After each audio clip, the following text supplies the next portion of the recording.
Do a show without my coffee when it comes. Howdy, how you going, partner? Oh, Heinz is here. We better get these letters out of the way. Hello, mate. Welcome. Yeah, I'm good. Hey, you can handle it, you reckon, yeah? Are you on the show tonight?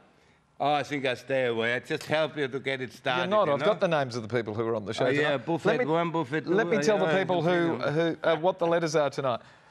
It's always men that are made out to be the big rats.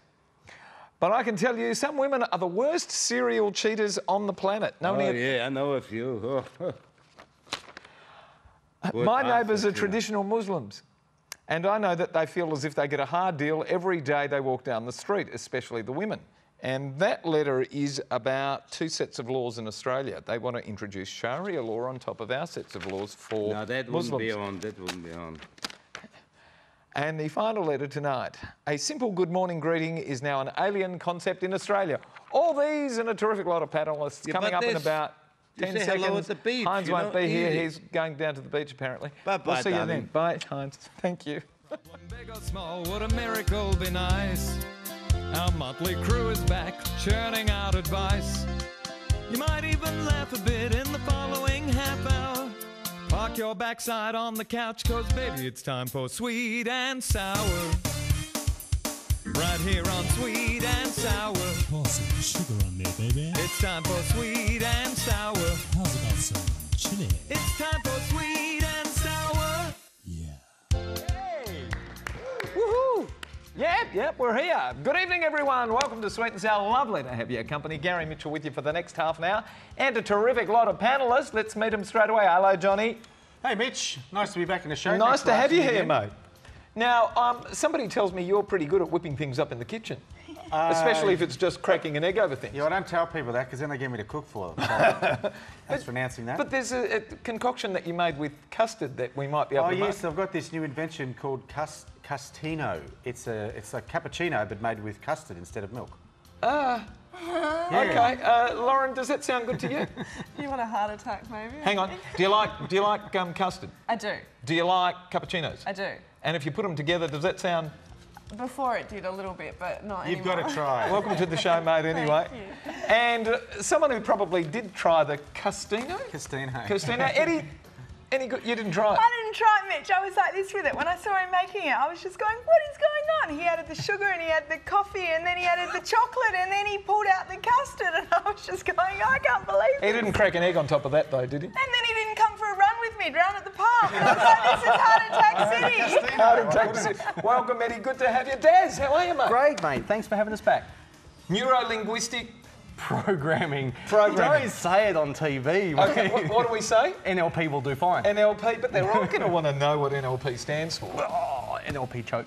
NLP, neuro-linguistics, okay, it's... Just means the languages that are in your head, the visual movies in your head, the sounds in your head, the self-talk. So do people always say what they mean? In a hidden sense? Absolutely not. They don't? No, but they do leak the truth. And so when you watch Lie to Me, that's accurate. Oh, is that your favourite show? Half the time. No, it's not my favourite. We were just discussing what television shows we watch earlier, and Daz doesn't watch any TV. No, I don't. But he does like the Tudors and he did like the Borgias, right? Yeah, the Borgias. They're on at the moment. Borgias, they're very good. Ready to do some work? Absolutely. Here we go, crew. Dear Mitch and panel, it's always men that are made out to be the big rats, but I can tell you, some women are the worst serial cheaters on the planet. I'm madly in love with my girl. I do everything for her, just everything, and she continues to treat me like total dirt. She cheated on me after spending a day at the races with a group of my mates and befriending, for want of a better word, one of the guys. A mate suggested to me that I might want to check out the situation, and when I did, my girlfriend laughed and told me not to be so silly and jealous. Well, 2 weeks later, I went through her mobile, and that's something I just never do, but did so because these stories started coming back to me from so many friends looking out for me. Well, because she was stupid enough to keep certain text messages, I found that not only was she cheating on me with the dude from the races, she was also having sex with an old boyfriend she'd recently met up again with. Oh. She didn't even have the decency to be sorry about it. She just said that she felt a certain attachment at the time. She also said that she still loved me and didn't want to lose me. Every time I bring it up now, she tells me to grow up and get over it. So I feel shattered because I just want her to love me. What can I do? What should I do? She really is a beautiful looking thing and I'll never, ever get anything better comes to us from Ray in McLeod in Victoria. Johnny, we're first. He's desperate. Poor guy. Ray from McLeod in Victoria, take her advice. She says that you should grow up and get over it. Do that. Grow up and get over her and kick her to the gutter. Yeah, there's nothing else you can do with someone That's like right. What the hell's going on here, mate? I mean, geez, you're letting her push you around. There are plenty of other chicks in Thomastown and Heidelberg and Eaglemont and all around your area. Get on that. Regular with it. visitor to Melbourne. Yeah, take that girl and tell her to shove it. Then she'll probably love you more. Treat him mean, keep him keen. Well, yeah, we'll just get rid of her. Get rid of it? Shocking. Lauren, have you ever cheated on... You can't say this on TV now, can you? Have you ever cheated? You have to say no. You realise that, I'm don't you? saying no. Okay. Because I'm a Very good girl. Very meekly you're And I would saying never that. do that. Okay. I think that it doesn't matter how beautiful someone is. You will get someone better. You'll get someone that won't cheat on you. Just the fact that she went to the races with a group of your mates and cheated on you there shows she has no respect for the fact if you find out. She knows that you're going to find out. If you do love her and you do want to keep her, I think you need to scare her. I think you need to dump her and make her really work for your love and affection, because I think you're a good guy and I don't think you deserve this. I don't think she deserves Once you. a cheater, always a cheater? I do believe that. Leopard never changes his spots. Nothing you can do about it? Nothing you can do about it. So if he wants to stay there, maybe you should just tolerate the situation or learn from it. Jeez, it'll make you a tough bugger. Sit there and put up with that stuff. Daz? Oh, well, look, Laurie, I'd have to disagree in one way, because this was me when I was 18, 20 or whatever, you know. I was a cheater and a nasty guy and stuff like that. And Were you really? You were the girl. Oh, well, I'd like Welcome to be. to Confessions of a Nasty Man. Since we're talking about divorce in church.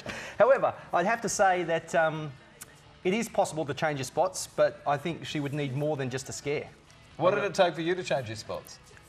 I don't want to say. It was an exceptional girl. Let's just leave it at that. It was an exceptional girl. So, and I didn't cheat on her for a good 11 years or anything like that. I think that she was more than enough. I didn't bother looking twice at other women or anything like that. Hang on. Just a point of clarification. You were with her for a total of 11 years. Yes. You then didn't go and cheat on her after 11 years. No. Okay. But I will say this as well. I'll never get any better. I do agree with Laurie on that one. How do you know? How do you know? For a start, the fact that you say that you're madly in love and you do everything for her, that's not right. That's definitely not right. You need to kind of have a break and believe that you will get someone better. Yeah, Why is it not right? Not feeling Why is it not right?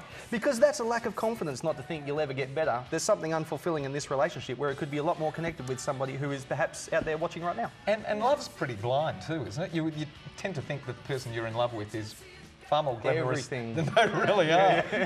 Rose-coloured glasses. Eddie, who are you looking at when you're giggling like that? You, Mitch. Come on.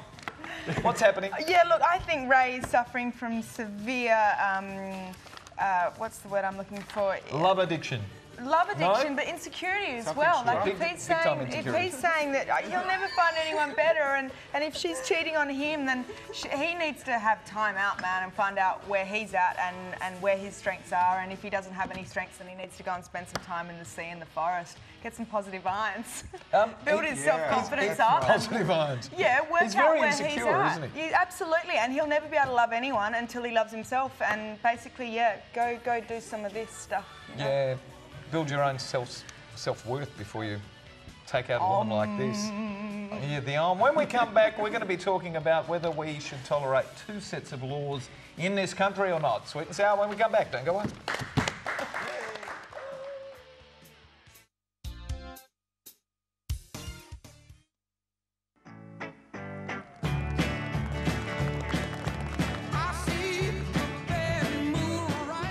I do. I like Credence a hell of a lot. Thank you, Wayne. That was terrific. It was Wayne's birthday last week. He turned 19 on the 24th.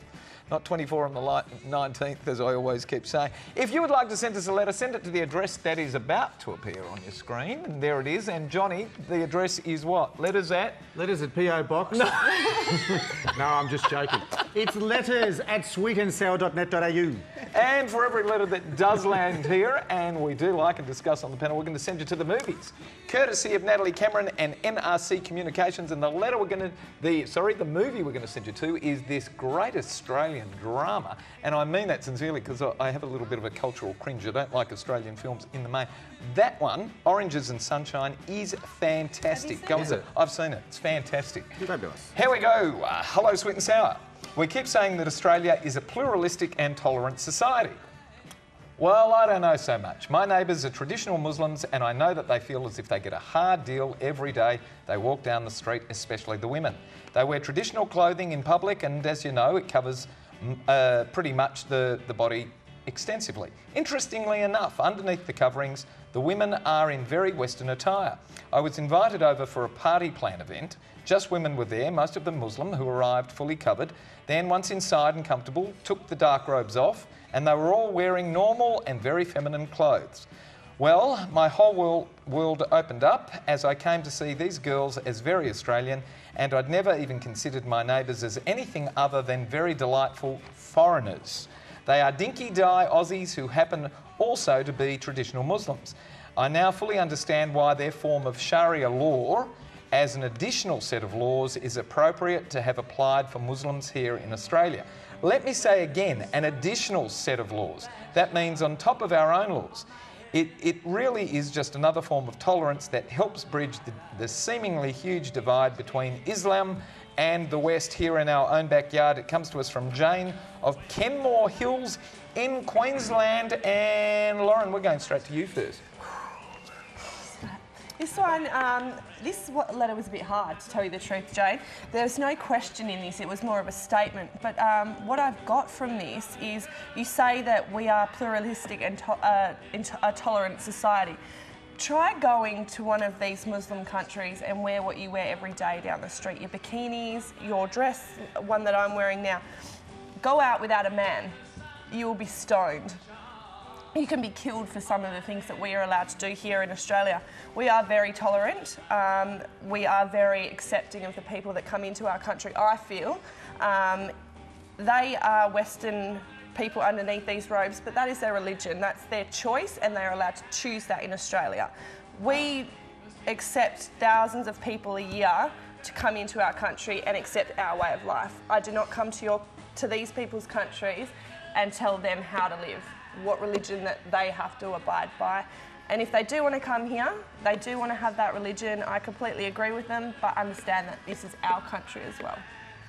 But none of those people are actually trying to impose any of that. No, and I think walk down the street in Perth, for instance, where we are now, you will look at a goth, won't you? And you'll go, what the hell are they wearing? Yeah, but that's a normal reaction. And a little bit of difference. That's the same thing. They're wearing something different to what we're used to.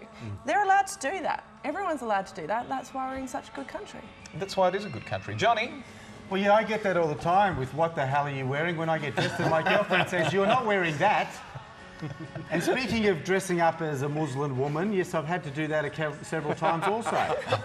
No, I'm quite serious. I have had to dress as a Muslim woman in a Muslim country so that I wouldn't get stoned. What? Yes, because I was with other Muslims there, women and men, and they said you have to hide because if they see us with you, then we're going to get a rock thrown at us.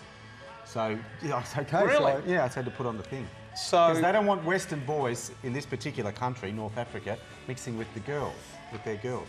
So they've got it all sussed. They know how to beat the system as well. And wow, the things you have to do to survive. I know. And same with them. They have to survive. They've got to put on the burqa. Maybe even if they don't want to, they've got to survive. Two sets of laws in this country. Yes, no. Although she does make there's one set of laws, but you can have rules for your religion, not laws. Rules.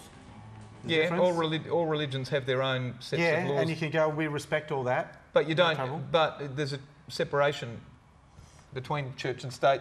Yes. You don't necessarily. But there'll always be a separation between religion and law and politics, no matter where you go. And like what Lauren was saying, you know, you walk down the streets in Perth and you see someone in a gothic outfit or what I think is gothic, but they may feel very comfortable wearing that, and that's fine. And if these people feel comfortable wearing that, like I've never really approached this topic in my own head before. It's always just been like, what are you wearing? But actually to see it in that point of view and to think that they are allowed to wear what they want. They are, and that's cool. It's what makes this country terrific. Yeah. And, you can do what you like. And we should all just be a little bit more open towards that, I think. Should we be open to legislating another set of laws as well? Well, like, for a separate group of people? Like what Johnnie said, law is a very strong word. Like If you want to have a set of rules that you help me out on this one, Separation of church and state. Separation of church and state. I think the Yanks got that right. My opinion, I think the Yanks got that right. The separation of church and state is good. This sentence here, they are dinky-die Aussies who happen also to be traditional Muslims. Traditions are traditions. Celebrate the tradition. I think Terrific. Don't impose them on everybody, but No, if you yeah, want them, yeah. fantastic. Celebrate them. Yep, so I agree with Johnny. Definitely laws... Too harsh. Yeah, not too harsh for a law. Definitely welcome to practice tradition, you know, practice what you like. What about for a compromise if we have the see-through burqa? I can't wear a What would be the point of that? What would be the point of that? When we come back, we're going to be talking about saying good morning in the mornings and whether we're actually I like this one. losing that tradition. You like this one? Yeah. Do you say good morning to everyone? morning. Always. Do you say good morning? I do. Do you say good morning? to you. Do you say good morning? I think the see-through burqa, we just see their Australian clothes underneath them. Yeah, but we accept That's a very, That's that's a very good morning. Sorry, I don't say good morning to anybody. I don't get up early enough. When we come Sorry, back, Mitch. more of Sweet and Sour. Don't go away. We'll see you soon. Oh, hi, I'm Perry Taylor, and when I'm not being a superstar panellist on Sweet and Sour, I'm spinning the world's most beautiful Scottish melodies by Max Kay, now playing at your nearest club. Oh, lovely.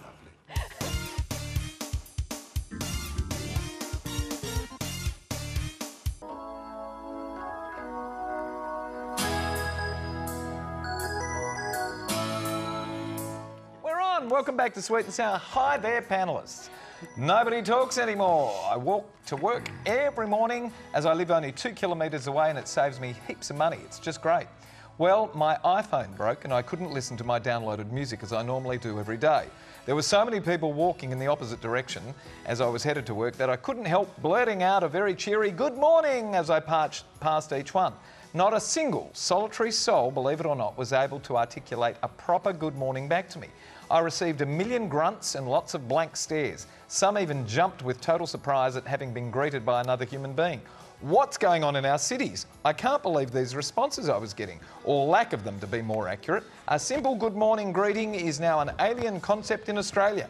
Please tell me what we can do to reverse this grossly unfriendly trend. Australians are heralded around the world as the friendly travellers. Do we now have to be drunk not only to have a good time, but to also say good morning? Should I just go back to listening to my iPhone and bugger the good mornings? It comes to us from Theo of Bentley in friendly WA. Eddie, first to you, mate. Do you say good morning in the morning? You already said yes. Absolutely. Every morning I go for a run in Kings Park. What time?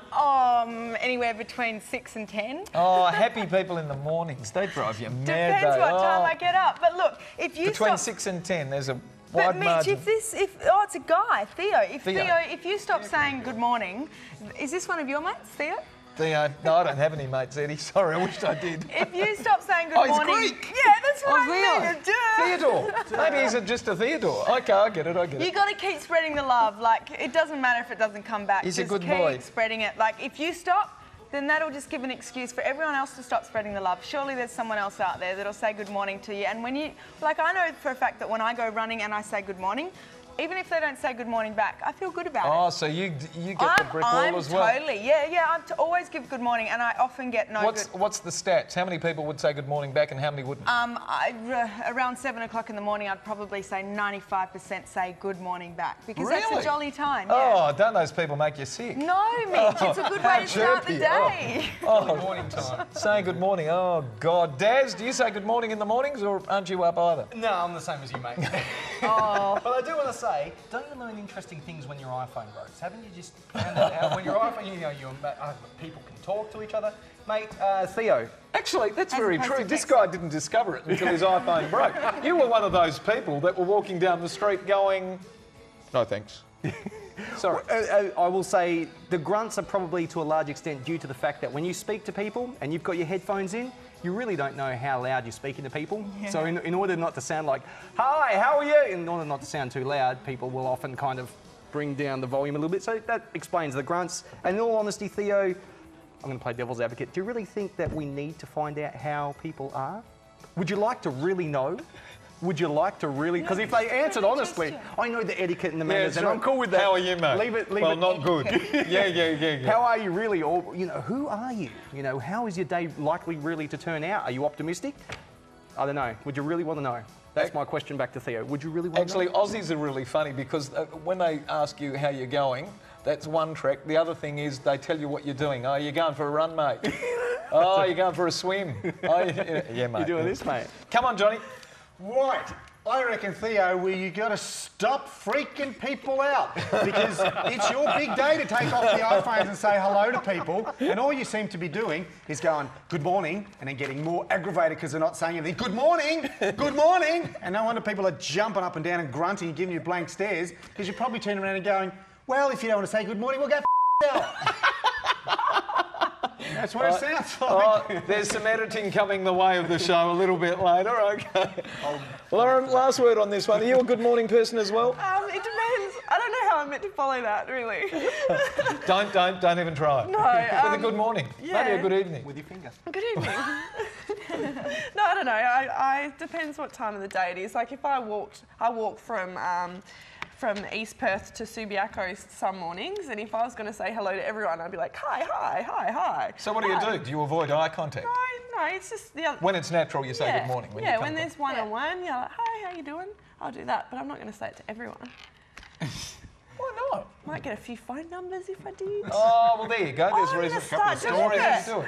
Might ask for a So few what's his numbers. issue? Does he say good morning to everyone, or does he just keep running? Or walking, whatever Pick he's your doing? target. Don't say it to everyone. Why wouldn't you say it to him? Good morning, good morning, good morning. Good morning. Why wouldn't you say it to everybody if you're a Some people good morning don't type want to of say guy? good morning, especially So when you what? Don't worry come about up to that. them and freak them out.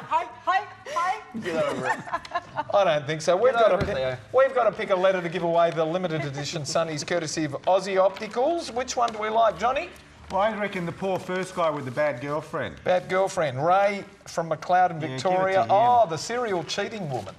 Yeah. He's Daz? not allowed to take it. Mate, look, if your iPhone's broken, mate, you're the one. I'm with Theo too. I You like like Theo Theo? for his early morning walks. Hang on. Loz, which one do you like? I'm going to go with him just to make it difficult. 2 and 2 comes to me. Letter 1 over, letter 3 over here, letter 1 over here. What's letter 2 doing? Jane of Kenmore Hills. Oh, Mitch No, is I just didn't trying like to be having 2 sets of loops. No, I'm going with the.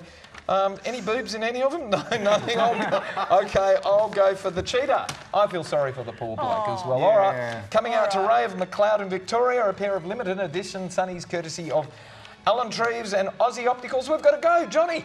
Thanks for having us. I'm going to try a what? A what? Oh, it's a custard and a cappuccino together, a custino. Okay, well, I'll try one. Next time you're back on the show, Yeah. I'll give you my verdict. Okay, you're on. All right? Thanks. What are you going to do between now and the next time you're on the show? What are you going to try out? I'll probably- Saying good morning. But yeah, I'm going to see how many numbers I can get. Thanks for being here, guys. Eddie, you're going for a run in the morning. I am. How far do you go? Oh God, anywhere like between 6 a.m. to 10 a.m. and anywhere between 500 metres and 5Ks, however much I've gone the night before. Whatever Doesn't sound like she really goes pushes for your a button. run. Daz, terrific to have you. Thank you very much for having me. Any NLP seminars or anything coming up? November. November, all right. Well, NLP you'll be on the show before that and you can tell us about it. We've got to go. Thank our terrific panellists, thank our wonderful crew, and thanks for having us at home tonight, Australia. Good night. Good night.